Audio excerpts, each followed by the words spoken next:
So this video is in response to Royal Bigster. What's up, man?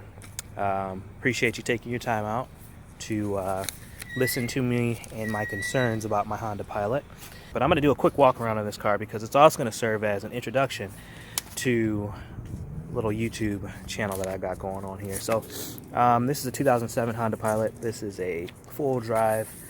Do not quiz me on the engine. I know it's one of the two of the type. It's the EXL, so it's got the leather seats.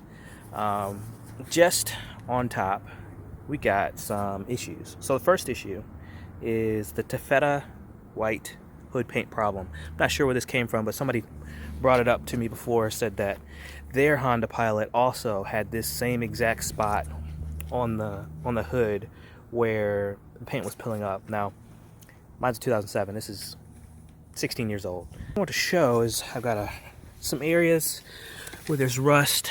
As you can see, this looks like it's been repaired before. And obviously, you know, came back. I got this dent. Not gonna say that was me, but I got it. And then we got this rust right here. Pretty awesome. Next, in order for me to start this car, I need to use the valet key. Now, close inspection to the valet key and the key fob key. They obviously look different. Two different keys. But the key fob key does not start the car. However, the key fob key locks the car and unlocks the car. As you can hear that? Works and unlocks. Locks, unlocks, locks, unlocks. But if you were to put this key, I'm gonna go ahead and unlock it, into the door, barely goes in. Hardly even goes in. Can't turn it left or right. Nothing. Same with the valet key. No left or right, no nothing. Just fit it in. Nothing. So that's what you got with that. Go ahead and unlock it again. You can do a little bit of cleaning. I think I did do some of that cleaning. It hasn't broken down on me again, but I almost like keep a spare battery with me just in case. Now what I'm gonna do is I'm going to warm the car up. If I can hear some gurgling, I'm gonna spend about maybe 10-15 minutes driving around. If I can hear some gurgling in the car while I'm warming it up, I will definitely show that on video. As you can see, no center console, nothing there. That's because I pulled it. And as you can see again, get it right in the middle there. Put the key in, nothing. No start. Valet key turns it on every time. So I'm gonna go ahead and drive around, get this thing warmed up, and then we're gonna do some measurements of the heat and the coolant system.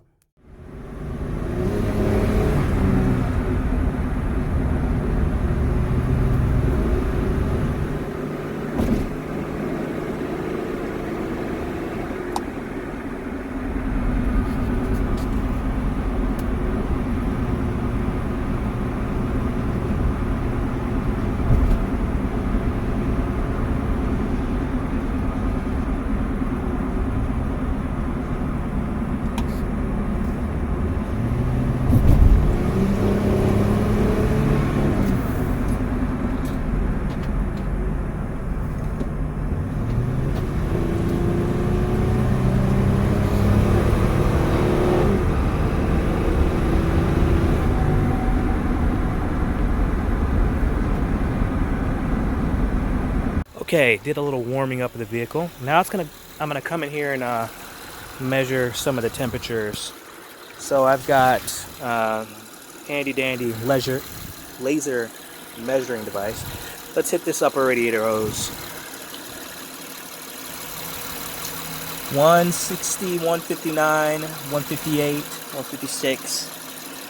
Alright, and I'm gonna go hit this bottom one. 120, 125, 126. See if I can get it even lower. 134, 135, there you go. That's a pretty decent measurement. Alright, and now I'm going to measure the before and after the heater valve. Let's measure going into the bank. 169. So that's after the heater valve, and then you got 195 going in there before. So maybe that isn't open all the way. We'll see. Interior heat. You see how I've got my heat setup going. It's recirculating. I'll go ahead and turn it on. It's on high, and I've got it's on number 2. So let's just put the measurement in here. 69.70. This is at 79.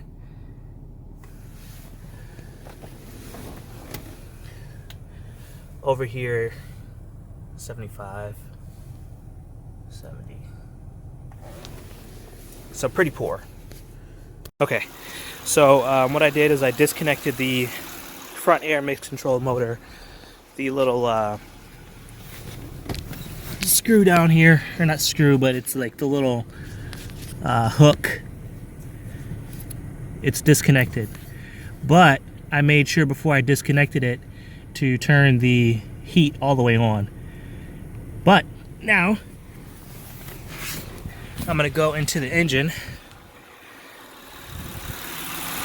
and see if that heater valve can go any further. It's perpendicular to the coolant hose that's snaking up and into the engine. And I'm gonna do the measurements again. Upper 169, at the lower at 179, 180, 181. This is going into the heater core. 184. It's this one that's coming out of the heater core at 130. 68. 79. 71. So you can see it doesn't get very hot, and you know, if you're waking up in the morning it's single digits, that's not going to help out at all. So you probably can't see this very well, but I'm in the state of Maryland, and it's really hilly out here, so it slopes up that way, and it kind of slopes up this way, but slopes up down that way. And this is how I had the vehicle when I was performing when I was doing the burp. So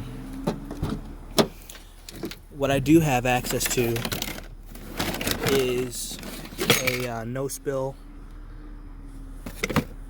coolant fill. What's in the car now is OEM, and so what I did was put that no spill coolant on, fill cup on, and I connected to here and filled it and started to burp.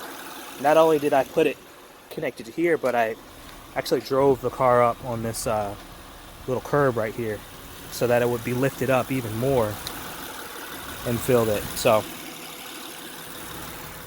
and then while I was filling it, of course, I revved the engine, let the water pump cycle, and you know, attempted to go ahead and burp it, and it didn't seem to solve the problem. So what do I think I need to do now? Oh, here's another thing that I would like to measure. So I've got these out 52, measured at 52. From what I understand, that's the top one. Let me see if I can get the bottom one. 56. And these, it's not even hot to touch, not even warm. And sometimes they get warm, sometimes they don't.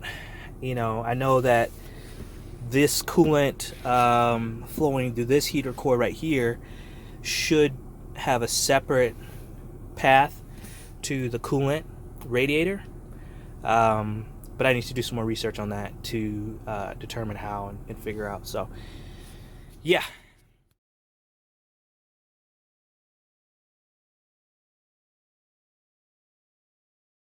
Back again today. Realized that when I was showing you guys my heat, it wasn't on the correct setting. So let me go ahead and just put it on the front only, turn up the heat, and we'll give it a test. So we've got 113, 112.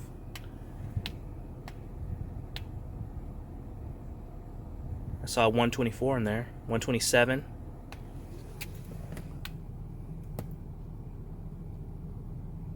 117, 118,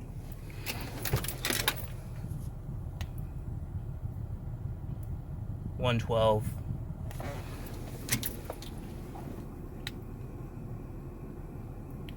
118.